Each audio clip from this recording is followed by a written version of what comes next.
Hey there Internet, today is Monday, October the 5th, and I realize it's been about a week since my last video upload. I did have something prepared for you with Serial Biller, but when I got it all finished and uploaded it, YouTube basically said, no, it's 50 seconds too long, forget it. Of course, it was 2 or 3 days after the fact that I discovered this, and because it was a timed release, basically what I had done was I'd videotaped myself doing some key work with Serial Biller and getting the upload ready, the video translation, doing stuff with the file editor, stuff like that. I realized, well, you know what? It's not really that important anymore. It's over and done with. So maybe I'll do it for the next download release we have. But in the meantime, I've gotten a few questions as to what magic books do I recommend. Again, I can't say I've read everything behind me. If I even tried to say that, that would be an outright lie. There's just far too much material for one person to read and retain in a short period of time. So what I will do is I'll show you a few of the books that I do recommend. Some might still be available, some might not be, but I will definitely show you the books that I think everyone should have.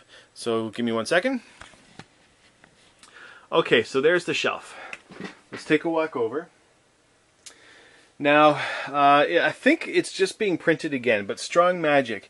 If you're looking to expand your thinking as theory and stuff like that, as to why magic works, how magic works, ways to improve your magic instead of just straight effects, then books on theory are few and far between. There's two here, Absolute Magic and Pure Effect. However, they're no longer in print, so you're gonna have a heck of a time trying to find those. Strong Magic I picked up by accident. I thought it was actually a book on tricks, but it was entirely a book on theory by Darwin Ortiz. Absolutely brilliant. I've actually read this 4 or 5 times. Designing Miracles is another good book. And S.H. Sharp.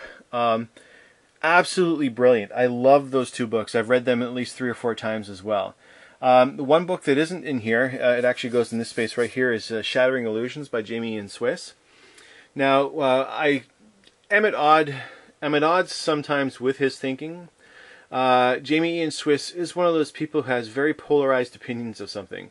It's black or white. There's no shades of gray. As a result of this, I feel that in my life there's no room for gray. Sorry, there's no room for black or white. There's always shades of gray that can be found no matter what.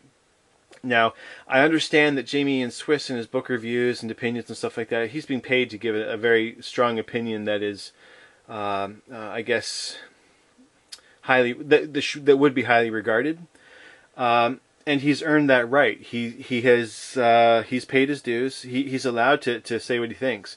However, in a lot of cases, I just don't simply agree with him. Shattering Illusions, however, I agree with, I would say, about 80% of what's in that book. However, the remaining 20, again, is open for interpretation. Another fantastic book, I just realized this, is Maximum Entertainment by Ken Weber. This was actually a very good read.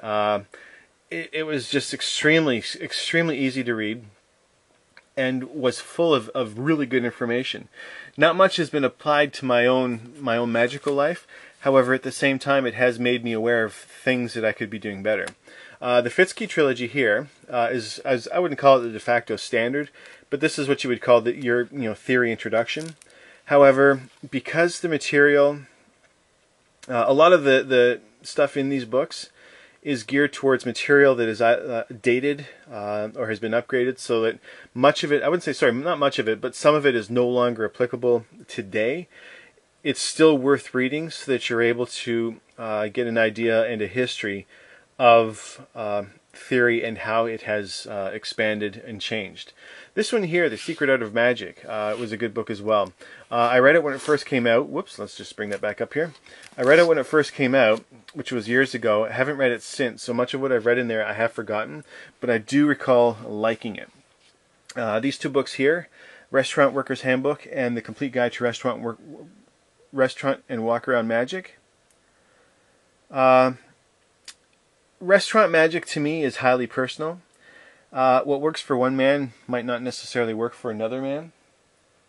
So I would think that while books like these might be taken with a grain of salt, that's all they should be taken with, is a grain of salt. I'm not a fan of the walk up and show them a trick to introduce yourself. I'm more of a fan of the if you're going to walk up and do a trick to someone, you say hello first. You just don't hammer them with stuff because you have no idea what's going on. They might be in a business meeting, they might be breaking up, things like that. A hello works wonders. And on that note, if you come over here, these two books here, let's get into my light. The Magic Menu. Now, this was actually published by Jim Sisti. This was actually a publication that came out, I think, like 6 times a year for like a long time. It's no longer in publication, but it's actually it's got tricks, it's got theory, reviews, things like that. This is actually a good series to pick up. If you see this like in an auction or on sale or cheap or anything like that, by all means get it. These two books here, worth their weight in gold. This is done primarily from the restaurant worker's point of view. So you've got effects in here that are workers in this. And if you don't know what the term workers means, it means that's a guy who actually works for a living and doesn't like actually have a second job. Like, you know, he's not a lawyer and does magic on the side. The tricks in here you'll find are from guys that actually work in restaurants. They create magic. They have some fairly good ideas and opinions on what makes a good trick. So, these two books, I've read them 2 or 3 times. You've worth the wait. If you can get these for like even $25-30 each, get it. I think paid $50 each for these books when they first came out, and it's still worth it. Let's see here. Do I have anything else on theory? I don't think I do. Again, you've got my additional pure effects and absolute magic down there. So as far as theory goes, that you're somewhat limited on that. A lot of magic books, especially if you go down here, Approaching Magic by David Regal, a lot of magic books do have their theory sections, but they don't really get into what I would call extreme detail.